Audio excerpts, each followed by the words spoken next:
का कल्याण करने वाली मां भगवती दुर्गे तुझे नमस्कार है। क्षात्र धर्म परंपरा और संस्कृति के प्रतीक परम पूज्य केसरी ध्वज तुझे भी नमस्कार है। श्री क्षत्रिय युवक संघ के संस्थापक, मेरे जीवन के संबल एवं प्रेरक पूज्य तन सिंह जी, आपको भी नमस्कार है। उन्हीं के मार्ग पर कदम से कदम मिलाकर चलने वाले आप सबके हृदय में विराजमान रजपूती को नमस्कार है। मेरे प्रिय आत्मीयजन, 11 दिन के लिए हम एक अनुष्ठान कर रहे हैं और यह अनुष्ठान एक दिव्य उद्देश्य के लिए है, कोई सांसारिक वस्तु प्राप्त करने के लिए नहीं।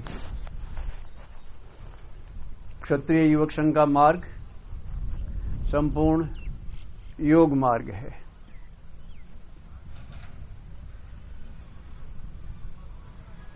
योग का अर्थ है मिलना।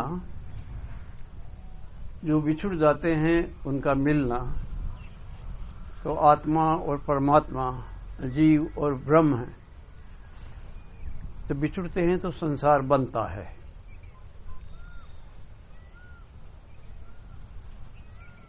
और फिर उन दोनों का मिलने का प्रयास ही योग कहलाता है। तो क्षत्रिय युवक संघ का मार्ग है ईश्वर से योग का तक ले जाने वाला है। ये एक इस प्रकार की साधना है जो बाहर की कम है, भीतर की अधिक। फिर भी हम शरीर से भी साधना करेंगे, मन की साधना भी करेंगे, बुद्धि की साधना भी करेंगे और आत्मा की साधना भी करेंगे। और इसीलिए इसको संपूर्ण योग मार्ग कहा है। जब हम प्रारंभ करते हैं साधना,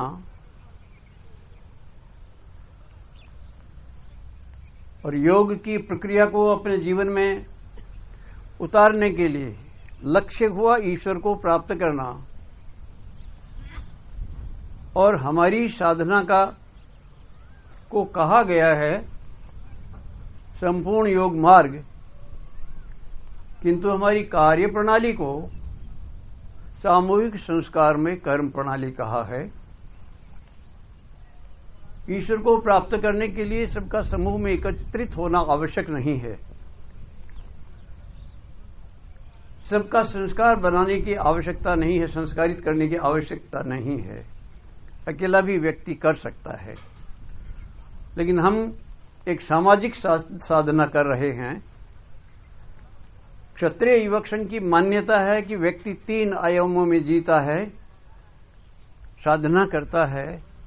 एक है उसकी व्यष्टिगत साधना, एक है समष्टिगत साधना, एक है परमेष्टिगत साधना, और तीनों में ही लक्ष्य है ईश्वर को प्राप्त करना। संसार में रहकर संसार से भगना नहीं। भगवान ने हमको संसार में भेजा है, तो संसार से भगना हमारे लिए अपराध हो जाएगा। संसार को साथ लेकर सावधान रहकर अपनी चित्तवृत्तियों को नियंत्रित करके हम अपने परिवार के साथ रहें, अपने गांव के साथ में रहें, अपने समाज और राष्ट्र के साथ में रहें, और तभी ये सामाजिक और समष्टिगत साधना ही हमारी परमेष्टिगत साधना बन जाएगी। लक्ष्य ही जब ईश्वर को प्राप्त करना है तो साधना चाहे किसी प्रकार की हो, वह ईश्वरोन्मुखी है। अब हम बहुत बड़ा उद्देश्य से दिव्य साधना करने के लिए जा रहे हैं। आप लोग, अधिकांश लोग, मेरी जानकारी है, अनेकों बार शिविरों में आए हैं। जो मैं आज बात कह रहा हूं ये कोई नवीन और आधुनिकतम नहीं है। सृष्टि के आदि काल से जब से व्यक्ति बोलना सीखा है वही बात मैं कह रहा हूं, जो ऋषियों ने कही, जो मुनियों ने कही, जो अनुभूत व्यक्तियों ने कही, आप तो पुरुषों ने कही, हमारे शास्त्रों ने कही, वही बात कह रहे हैं। और हम बहुत सरल तरीके से इस साधना को करना चाहते हैं ताकि सब लोग सामूहिक रूप से इस काम को कर सके, इस साधना को कर सके। और इसलिए मैं छोटे छोटे सूत्र आपको बताता हूं जिनको आपको इस शिविर में विशेष रूप से ध्यान रखना है। 5 सूत्र ऐसे हैं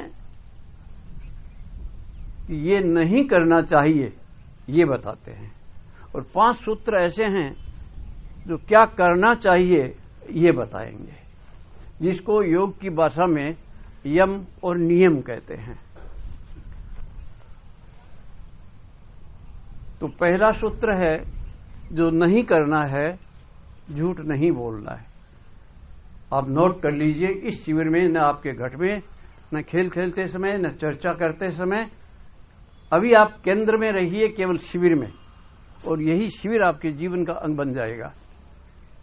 तो आप झूठ नहीं बोलेंगे, असत्य भाषण नहीं करेंगे, असत्य आचरण नहीं करेंगे, सदाचरण करेंगे। ये पहला सूत्र है नहीं करने का। और दूसरा सूत्र है हम किसी को तकलीफ नहीं देंगे, हम किसी को कष्ट नहीं देंगे। हमारे कारण मेरे घर में रहने वाले 9-10 व्यक्ति किसी प्रकार का कष्ट न भुगते।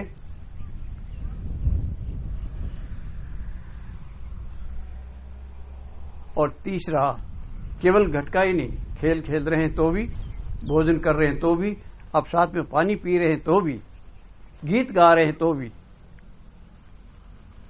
हम हंस रहे हैं तो भी, इतना प्रसन्न नहीं होना, इतना खड़खड़ा के नहीं हंसना कि जिससे दूसरों की बाधा पहुंचती हो, और इतना कंजूस भी नहीं होना कि हम कोई अच्छी बात पर मुस्कुराएं भी नहीं।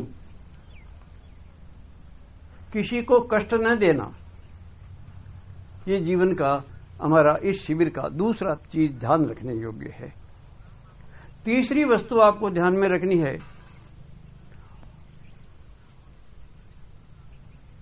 जो इस संसार में है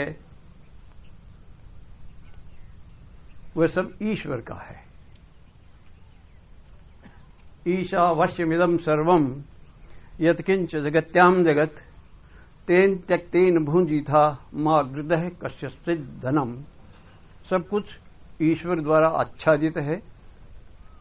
तेन त्यक्तेन भुंजीथा, जो हमको दिखाई दे रहा है, जो हमको उपलब्ध है, वह उपयोग करने के लिए है, उसका त्याग करके उपयोग करें, उसमें आसक्ति न रखें, न भोजन में, न अपने घट स्थान में, कहीं भी। इसलिए आपको हो सकता है कि रोजाना दूसरे घट में भेज दिया जाए, दूसरे पथक में भेज दिया जाए, सोने का स्थान आपका बदल दिया जाए। तो जो ईश्वर का है वह किसी और का नहीं है, आपका भी नहीं है। और जो आपका नहीं है उस पर किसी भी प्रकार का हम अधिकार जमाएं तो ये साधना खंडित हो जाती है। किसी वस्तु की चोरी नहीं करना। चौथा है ब्रह्मचर्य, संयम। अपनी इंद्रियों पर संयम रखें। आपका खाने को भी मल ललचाएगा, आपका इधर उधर देखने के लिए भी आंखें तड़फड़ाएगी, आपकी कान भी इधर उधर सुनने के लिए कुछ करेंगे। आपको जो लक्ष्य दिया गया है बस वही बात सुननी है, वही देखना है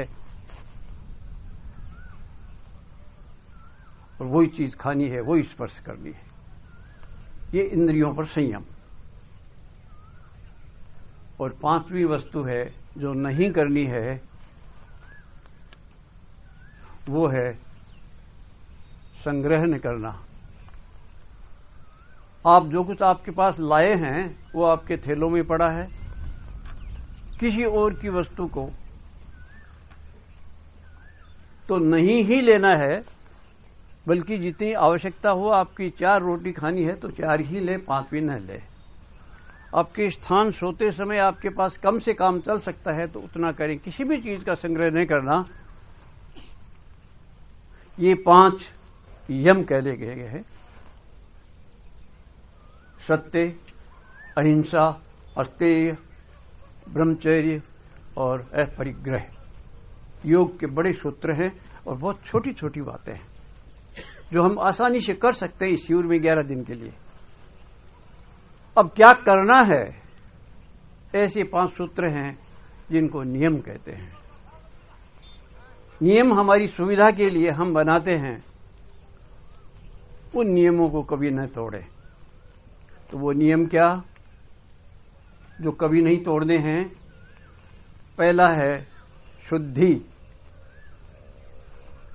अपने स्थान को शुद्ध रखें, अपने कपड़ों को शुद्ध रखें, भोजन करें तो शुद्धि के साथ करें और कोई भी प्रकार की गंदगी हम फैलने न दें। ये करना है हमको, वो नहीं करना था। और करने का सूत्र पहला है शौच, पवित्रता, शुद्धि, स्नान करना, बाहर भीतर की शुद्धि,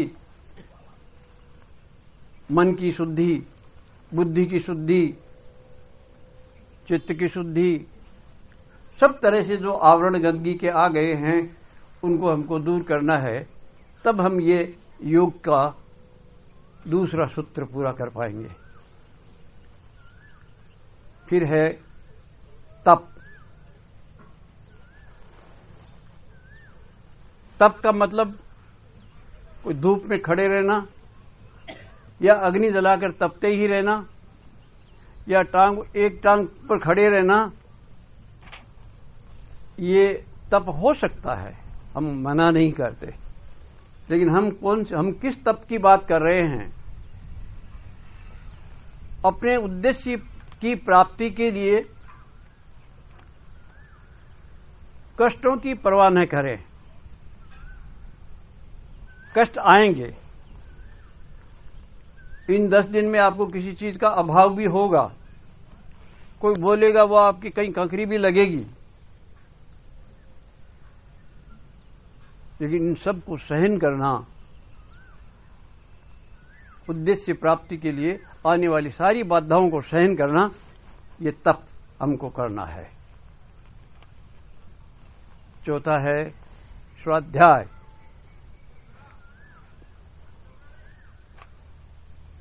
अध्याय हम कहते हैं चैप्टर को, स्वयं कहते हैं हम अपना को, खुद का, स्वयं का। तो हमारा स्वयं का चैप्टर क्या है? अपने आप का अध्ययन करना, आकलन करना, अपनी मीमांसा करना, समीक्षा करना, अपना अंतरावलोकन करना, देखते रहना कहीं में से कोई भूल तो नहीं हुई है। तो अपनी भूलों को न होने दे और जो अच्छाई आप में आ गई है उसको छोड़ना नहीं है।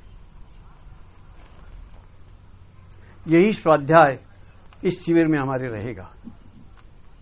अपने आप को जो नहीं देखेगा और जो दूसरों को देखेगा वो अपना निर्माण नहीं कर सकेगा। आपके ऊपर दायित्व है तो अवश्य दूसरों को कुछ कहें, वरना आपको कोई गलत भी कर रहा है तो आपको नहीं कहना है। आपके इस शिविर में 10-10 साथियों का एक घट बनाया है और घटनायक इन चीजों का ध्यान रखेंगे।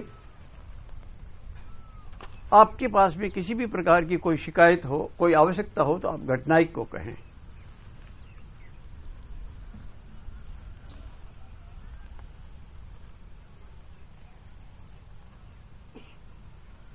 फिर है ईश्वर प्रणिधान। जो कुछ हम कर रहे हैं, हम नहीं कर रहे हैं, परमात्मा ने ही हमको भेजा है, परमात्मा ने ही वह बुद्धि दी है, परमात्मा ने ही सारी शक्ति दी है, उसी की क्षमताएं हैं, सब वही कराने वाला है। हमको लगेगा कि हम कर रहे हैं, ये अहम बुद्धि ही हमारा सर्वनाश कर देगी।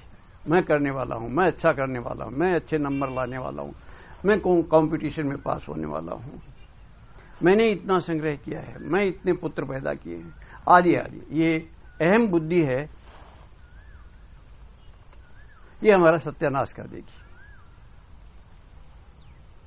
ईश्वर प्रणिधान का अर्थ है सब कुछ ईश्वर को समर्पित कर दे। हम ईश्वर की साधना कर रहे हैं तो ईश्वर की सहायता के बिना हम वह साधना नहीं कर पाएंगे। तो बहुत छोटे छोटे सूत्र हैं, आगे बहुत सारी बातें बताई जाएगी इन 11 दिनों में। आपके घटनायक भी बताएंगे, आपके पथक शिक्षक भी बताएंगे, आपके अन्य शिक्षक हैं वो भी बताएंगे, शिविर प्रमुख हैं वो भी बताएंगे। मैं आपको ये छोटे छोटे सूत्र देता हूं जिसमें आपकी इस साधना को, इस योग की प्रक्रिया को प्रारंभ करने में ए फॉर एप्पल है, क ख ग है। जो कुछ मैं बता रहा हूं ये पीएचडी की शिक्षा नहीं है। ये सब करेंगे तो आपको लगेगा कि जो महात्माओं ने, ऋषियों ने जो साधना की है योग की, उस योग में और हमारे इस योग में कोई अंतर नहीं है। यदि जो मैंने सूत्र बताए हैं उन सूत्रों पर आप चले तो निश्चित रूप से वह भी प्राप्त हो सकता है। और क्षत्रिय युवक संघ के उद्देश्य को, कि ईश्वर प्राप्ति हमारा उद्देश्य है, क्षात्र धर्म इस जीवन का हमारा उद्देश्य पूरा करने के लिए हमको दिया हुआ कर्तव्य है, उसको हम करेंगे और जो परमेश्वर कराएगा। और यही ऐसे आपने भुलाए न भूले ऐसे गीत गाए, वो हमने किया, पूरे संसार पर शासन किया, शोषण नहीं किया, शोषित लोगों के लिए उपाय किए, दुखी लोगों के लिए कृपाणें उठाई। ये थोड़ी आगे की बात है। अभी मैं आपको बता रहा हूं बहुत छोटी छोटी सूत्र, और ले जाएंगे वहीं पर जो हमारे पूर्वजों का वैभव था, हमारा गौरवान्वित उज्जवल भूतकाल था, हम वर्तमान में वही देखेंगे और इसी पर हमारा भविष्य का चिंतन रहेगा। आप इस शिविर में आए हैं, कल को आपका विवाह होगा, अभी आप विद्याधन भी कर रहे हैं, कोई नौकरी कर रहे हैं, कोई विवाह करेंगे, किसी ने कर लिया है, किसी के संतान हो गई है, किसी के होगी। बहुत सावधान रहने की आवश्यकता है। आपको सारा संसार देख रहा है, यहाँ बैठे हुए लोग हैं वो भी देख रहे हैं, वो रोटियां बनाने वाले वो भी देख रहे हैं, और आप संसार में जाएंगे तो वो भी आप देखेंगे कि आपने बातें तो ऐसी की लेकिन आपके जीवन में क्या है। ये सावधान रहने की आवश्यकता है कि मेरे कारण किसी का कोई पतन न हो जाए। ये विशेष तौर से आप इन 11 दिनों में इस साधना के सूत्र को, इन सूत्रों को आप ध्यान में रखेंगे। मैं उम्मीद करता हूं कि मेरी बात को मैं बड़े सरल ढंग से कह पाया हूं और आपके हृदय की निर्मलता को नमस्कार करता हुआ आपके संस्कारों का बीजारोपण का मैं स्वप्न देखता हूं, उनका मैं स्वागत करता हूं। क्षत्रिय युवक संघ ने आपके भाल पर तिलक लगाया, कोई व्यक्ति ने नहीं लगाया है। व्यक्ति बदलते रहते हैं, संघ नहीं बदला है। क्षत्रिय युवक संघ ही हमको विदा करेगा, क्षत्रिय युवक संघ ही हमको शिक्षा देगा। कोई भी अपने ऊपर मत लेना, ईश्वर प्रणिधान ये सदैव ध्यान में रखना। तो आज का किया गया स्वागत इन 11 दिनों तक हमारे काम आएगा, और जिस दिन हम विदा होंगे तब आप फिर एक बार इनको याद कर लेना कि क्या हमने इन चीजों का ध्यान रखा। ऐसा तो नहीं है कि हमारा जीवन ही बर्बाद चला जाए, ये तो 11 दिन ही जा रहे हैं। ये 11 दिन की सावधानी है, ये आपके जीवन भर की सावधानी हो जाएगी। और इसी तरह से जो आदमी 11 दिन सावधानी नहीं रखता वह पूरे जीवन भी गफलत में जीता है, और लोग जीते हैं मर जाते हैं बिना कुछ किए। ऐसे लोगों को भगवान अपना पात्र नहीं बनाता है। और हमारा अहोभाग्य है कि परमेश्वर ने हमको ऐसी सुदबुद्धि दी, हमारे ऊपर इतनी कृपा है कि वो हमको यहां भेजने के लिए प्रेरणा दी। लोग कितनी कितनी दूर से आए हैं, 500, 700, 800 किलोमीटर पर आए हैं। और यहां इस वागड़ में, मेवाड़ में भी बहुत सारे आपके जैसे भाई यहां रहते हैं। उनमें से भी कुछ आए हैं, कुछ नहीं आ पाए, उनको प्रेरणा नहीं हुई। और इसीलिए ये प्रेरणा भी भगवान ने दी है। इस अहोभाव को स्मरण करते रहें। परमेश्वर की आपके ऊपर असीम कृपा की वर्षा हो रही है, आप भी उसका स्वागत करें। क्षत्रिय युवक संघ आपका स्वागत करता है। उत्तिष्ठ है।